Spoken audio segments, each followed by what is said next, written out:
Senator Obama brings a fresh set of eyes, fresh set of ideas to the table.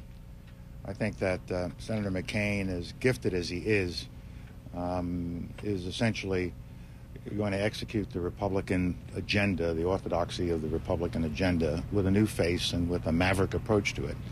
And he'd be quite good at it. But I think we need more than that. I think we need a generational change. And I think Senator Obama has captured the feelings of the young people of America and is reaching out in a more diverse, inclusive way across our society. Could you talk to us about when your decision was made final? When did you finally set your heart on Senator Obama? I have been watching, as I said in there, for a long time. And then within the past couple of months, I really said, you just can't keep watching. You got to kind of settle down.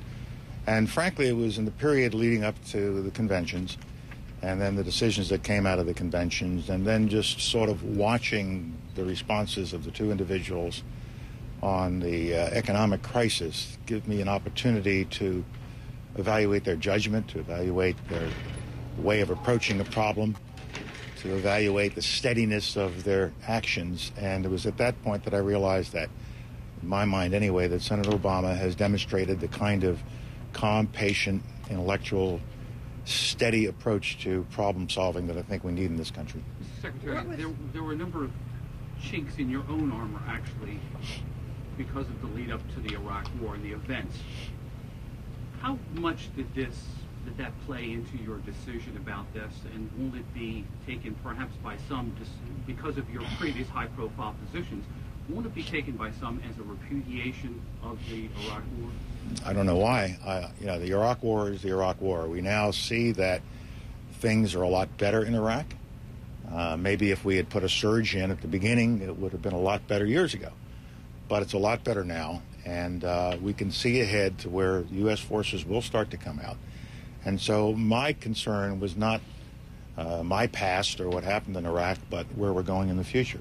My sole concern was where are we going after January 20th of 2009, not what happened in 2003.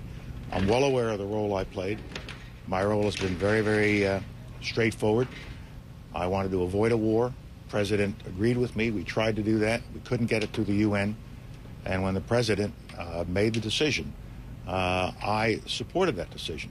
And I've never blinked from that. I've never said I didn't support the decision to go to war.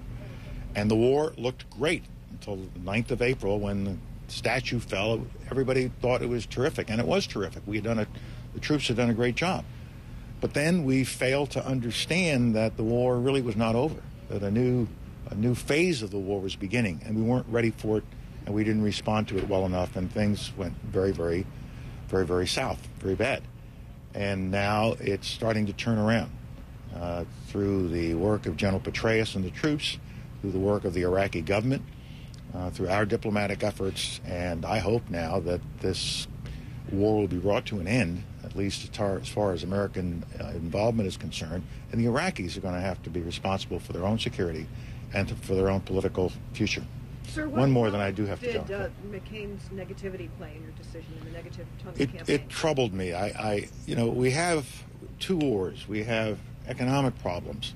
We have health problems. We have education problems. We have infrastructure problems. We have problems around the world with our allies. And so those are the problems the American people wanted to hear about, not about Mr. Ayers, not about who is a Muslim and who's not a Muslim. Those kinds of images going out in Al Jazeera are killing us around the world. And we have got to say to the world, doesn't make any difference who you are or what you are. If you're an American, you're an American. And this business of, for example, a congressman from Minnesota who's going around saying, let's examine all congressmen to see who is pro-America or not pro-America. We have got to stop this kind of nonsense, pull ourselves together, and remember that our great strength is in our unity and in our diversity. And so that really was driving me. And to focus on people like Mr. Ayers, these trivial issues, for the purpose of suggesting that somehow Mr. Obama would have some kind of terrorist inclinations, I thought that was over the top. It was beyond just good political fighting back and forth. I think it went beyond. And then to sort of throw in this little Muslim connection. He's a Muslim and my gosh, terrorist. And it was taking root. And we can't judge our people, and we can't hold our elections on that kind of basis. And so, yes, that kind of negativity troubled me, and the constant shifting of the argument. I was troubled a couple of weeks ago when, in the middle of the crisis, the campaign said, we're going to go negative, and they announced it. We're going to go negative and attack his character through Bill Ayers. And now I guess the message this week is we're going to call him a socialist. Mr. Obama is now a socialist because he dares to suggest that maybe we ought to look at the tax structure that we have. Taxes are always a redistribution of money. Most of the taxes that are redistributed go back to those who pay them in roads and airports and hospitals and schools. And taxes are necessary for the common good. And there's nothing wrong with examining what our tax structure is, or who should be paying more, who should be paying less. And for us to say that that makes you a socialist, I think is an unfortunate characterization that isn't accurate. And I don't want my taxes raised. I don't want anybody else's taxes raised.